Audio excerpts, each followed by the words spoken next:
Drama से तेरे जाने के बाद के आने वाली एपिसोड में आप देखेंगे कि सजल कहेगी अपनी माँ को फ़ोन करके, मुझे तो समझ नहीं आती कि मेरी आजमाइश का वक्त कब ख़त्म होगा। इस घर में तो जो भी नई मुसीबत या आफत आती है तो उसका ज़िम्मेदार मुझे ही ठहराया जाता है, जबकि इतनी बड़ी भी कोई बात नहीं है। गुल खिलाती है उनकी अपनी बेटी और सारा इल्ज़ाम थोप देते हैं मुझ पर। मुझे तो समझ नहीं आ रही कि आशर के वहाँ जाकर बैठने का भी कोई हम पर असर नहीं हो रहा, क्योंकि वो वहाँ पर मेहनत पे मेहनत किए जा रहे हैं और उनको लगता है कि मैं इन तमाम हालात को कंट्रोल कर लूँगी, जबकि मेरी अब हिम्मत जवाब दे गई है। जिस पर उसकी माँ कहती है कि आखिर अब क्या हो गया है जिसकी वजह से तुम इतनी परेशान हो। जिस पर सजल कहती है कि अब होना क्या है, फरहीन आपी का एक नया और कारनामा सामने आया है जिसमें ये पता लग रहा है कि उन्होंने अपने ससुराल में भी सारा सामान समेट कर ही फरार होने का मंसूबा बनाया था। जिस पर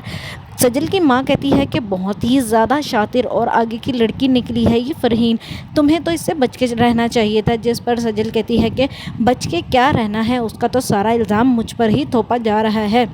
पर सजल की माँ कहती है कि तुम्हें हिम्मत से काम लेना होगा, क्योंकि तुम पर अशर भरोसा करता है और वो समझता है कि तुम ही हो जो कि अलीज़ा और उसकी माँ को संभाले हुए हो। अगर तुमने भी इस तरह से अपनी हिम्मत छोड़ दी तो वो तुमसे बदजन हो जाएगा। जिस पर सजल कहती है कि इसी बात को लेकर तो मुझे परेशानी है कि ये ना हो कि कुछ ऐसा हो जाए जिसकी वजह से अशर के दिल में मेरी मोहब्बत कम होने लग जाए तो मैं कहाँ जाऊँगी। जिस पर सजल की माँ कहती है कि बिल्कुल भी ऐसा नहीं होना चाहिए, तुम्हें हिम्मत और हौसले के साथ सारी हालात को अशर को बताना होगा ताकि उसके इल्म में हो कि उसकी बहन उनके साथ ही नहीं बल्कि अपने साबिका ससुराल में भी बहुत ही गंदे हालात पैदा करके आई है। ये ना हो कि बाद में तुम्हें ही कसूरवार ठहराया जाए। जिस पर सजल कहती है कि मुझे नहीं लगता कि ये बात अभी अशर को बतानी चाहिए, पहले ही वो बहुत ज़्यादा डिप्रेस हैं और इस बात को लेकर तो वो और भी ज़्यादा डिप्रेस हो जाएंगे, क्योंकि अलीज़े का रिश्ता भी इसी वजह से टूट